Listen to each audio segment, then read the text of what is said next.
If you have the image of Stargate in your head right now, you're spot on. That's what he said.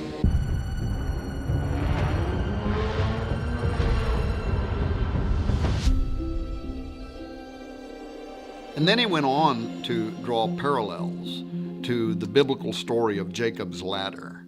Perhaps you remember the dream that says, "Behold, there was a ladder set up on the earth, and the top of it reached to heaven. And behold, the angels of God were ascending and descending on it." Then Jacob wakes up from his sleep and he says, "Surely the Lord is in this place, and I did not know it." And he was afraid. And he says, "How awesome is this place? This is none other than the house of God, and this is the gate of heaven." Genesis 28. Now this ladder, described in the first book of the Bible, describes something like a portal from heaven to earth through which God's angels, interdimensional and spiritual beings from another reality, were traveling. When Jacob wakes up, he refers to the location as a gate, much like today's trendy terms gateway or Stargate. One of CERN's goals is to recreate Jacob's ladder, according to Barker, and to reopen a portal. Now, Sergio Bertolucci, who is the official director for research and scientific computing at CERN, he was asked a while back about this extra-dimensional doorway by the Register, which is a London and New York operated science and technology journal. And he didn't hesitate with an enlightening response. He said, "Yes, out of this door might come something, or we might send something through it." Now, prophecy in numerous parts of the Bible refer to a coming day when portals will be opened and spiritual entities are going to pass through and come to the earth. Now, if that's true, and if those verses are accepted for their literal meaning and not written off as some kind of poetic allegory, as some scholars have claimed, then the idea of CERN playing with gateways is a major concern. This is Houston. Say again, please?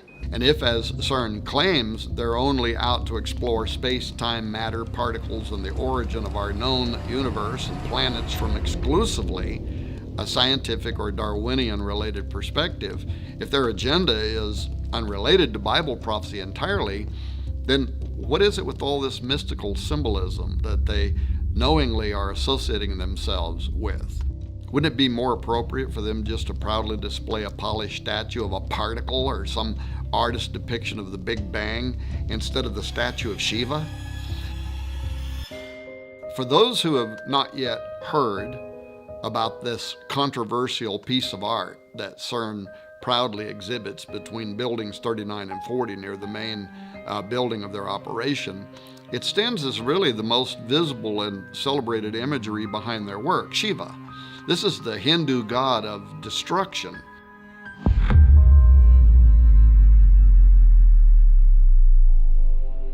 In 2004, the government of India, which has had a long-standing friendship with leaders behind the CERN project even before the completion of the Large Hadron Collider, they gifted CERN with this bronze work of an art depicting Shiva as Nataraja, the lord or sometimes king of the dance. This dance that Shiva performs in the sculpture is the one that provides the source of the creation cycle in Hindu mythology, the preservation of all life in existence and the termination of all life in existence.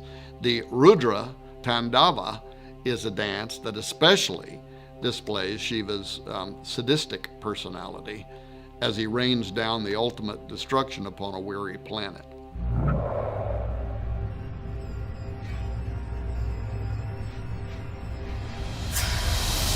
The plaque at the side beside the statue, however, reads in part, "Hundreds of years ago, Indian artists created visual images of dancing Shivas in a beautiful series of bronzes. In our time, physicists have used the most advanced technology to portray the patterns of the cosmic dance. The metaphor of the cosmic dance thus unifies ancient mythology, religious art, and modern physics. So right there out in the open for all to see is a direct correlation between the Hindu perception of Shiva hundreds of years ago, which is the concept of destroyer that I explained a moment ago, and our time, unifying, quote, ancient mythology, religious art, and modern physics. Something is going on. You think everything's a conspiracy? Everything is. Additionally, and perhaps even more important, there's a significant section of CERN that is built upon the Saint Genus Poili, which is a commune in Ain, a department of France. In Roman times, the Saint Genus Poili was called Apaliacum, but the town and a temple were dedicated there in ancient times to Apollyon, the destroyer, the Shiva Horus, if you will. Apollyon is also the angel of the bottomless pit, referred to in Revelation 9:11. And then there is a connection between CERN and the Gothard Base Tunnel, the GBT, which is the world's deepest and longest tunnel system, consisting of 2 parallel passages, each moving in a single direction on a single track. The GBT passes directly beneath St. Gothard's Pass, a strategic north-south corridor that connects northern and southern Switzerland. The connection to the Large Hadron Collider has to be made primarily because of the bizarre opening ceremony that was live streamed to the entire world on June 1, 2016, that included this highly occult, demonic dance with characterization, beginning with a call to unite the religions of the world by conducting an interfaith blessing of the tunnel beside a statue of St. Barbara, the patron saint of miners. Following the blessing at the statue of St. Barbara, the press, along with visiting dignitaries, also paid tribute to the 9 miners who had lost their lives during construction of the tunnel.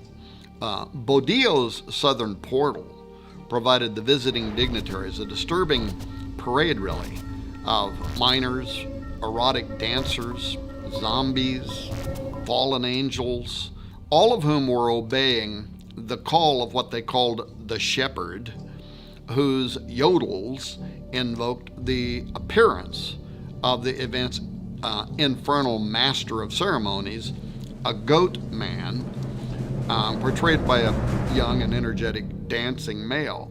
This creature is shown with a Baphomet headdress, a goat demon's head, if you will, and a goat body costume with a hairy pelt. And then it had a formal tuxedo over the top. The imagery was heavily evocative of the German and Bavarian Christmas demon known as Krampus.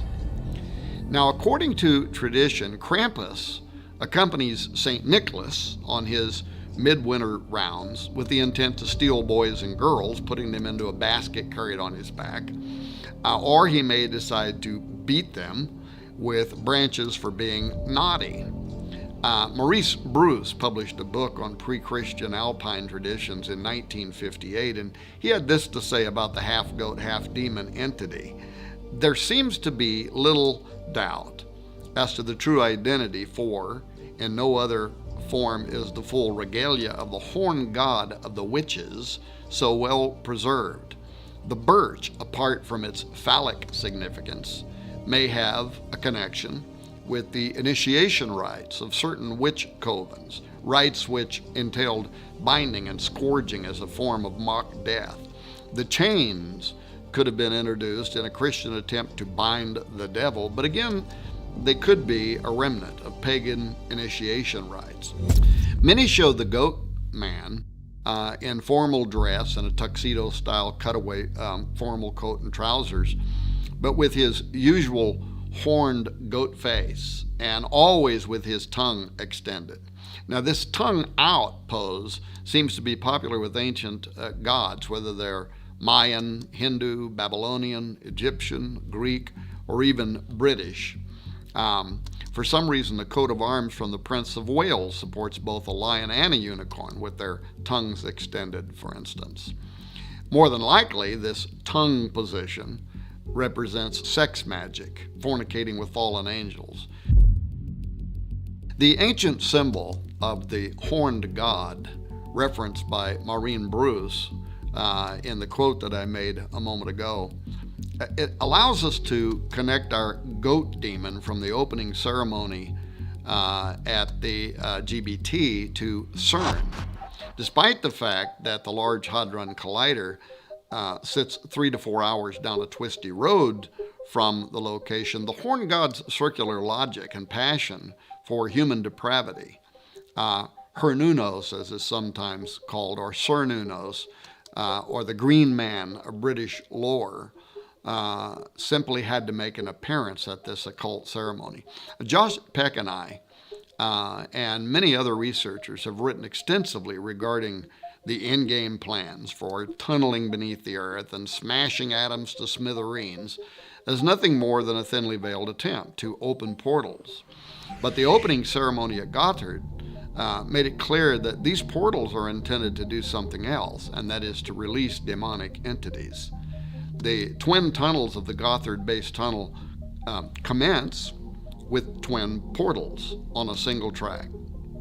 These northward and southward journeys symbolize the death cycle of the Green Man, who dies in the fall and winter and rises in the spring summer. The tunnel ceremony was all about sex rights and rebirth, leading to a new world order that's a complete reversal of the Judeo-Christian design. This included the triple goddess and the horned god, along with human sacrifice and a return to pagan worship, all of which lie at the center of this nauseating ritual play, which you can probably still watch on YouTube. Dancers dressed as miners climbed this rock face, and they dug into the earth, so to speak, to unveil what was beneath the earth, a great machine formed from human arms that rotated and churned into various shapes and design, many of which resembled the Large Hadron Collider at CERN. Once this opening was achieved, the miners stripped off their orange jumpsuit attire and took up arms. That is, they used staves to perform a dance routine that looked like warfare. It was this forensic dance that aroused a giant. So clearly, the endeavor connected to CERN is far more than Switzerland's braggadocio about an engineering feat. The connection between CERN and ritualistic summoning of a sleeping giant, the horned god of Cernunnos, or even Melkart. Both are types of the rising, dying god, and Melkart slept for half the year, which may be why Elijah told the priests of Baal to call louder, because he might be sleeping. Of course, I can only speculate, but I note the connection between Nimrod, Apollo, and Abaddon, Apollyon at CERN, and the history of the region are all highly curious. Apollo was worshipped by the Romans of that area, as well as the Greeks and in central France. Apollo was equated with the Celtic god Atep Omerus. These two characters were combined to create Apollo Atep Omerus, which can be translated as great horseman or possessing a great horse. In the Celtic belief, horses were closely related to the sun. The interesting thing to note is the connection between this idea of Apollo being associated with horses in France, where part of the LHC and CERN resides, and what the book of Revelation states about Abaddon, where it says, "And the shapes of the locusts were like unto horses prepared unto battle, and on their heads were as it were crowns like gold, and their faces were as the faces of men, and they had a king over them, which is the angel of the bottomless pit, whose name in the Hebrew tongue is Abaddon, but in the Greek tongue hath his name Apollyon." End quote. I also note that Revelation chapter 9, after describing how these devil worshippers will be judged during the Great Tribulation period, it ends in verse 21 saying, "Neither repented they of their murders, nor of their sorceries," which is the Greek pharmakia, "nor of their fornication, nor of their thefts." Now, pharmakia is the word that describes the ancient occultic effort to use mind-expanding drugs during rituals in order to open a doorway for making contact with unseen supernatural entities. So, given these descriptions, is it possible that CERN will have something to do with the opening of the bottomless pit described in Revelation 9?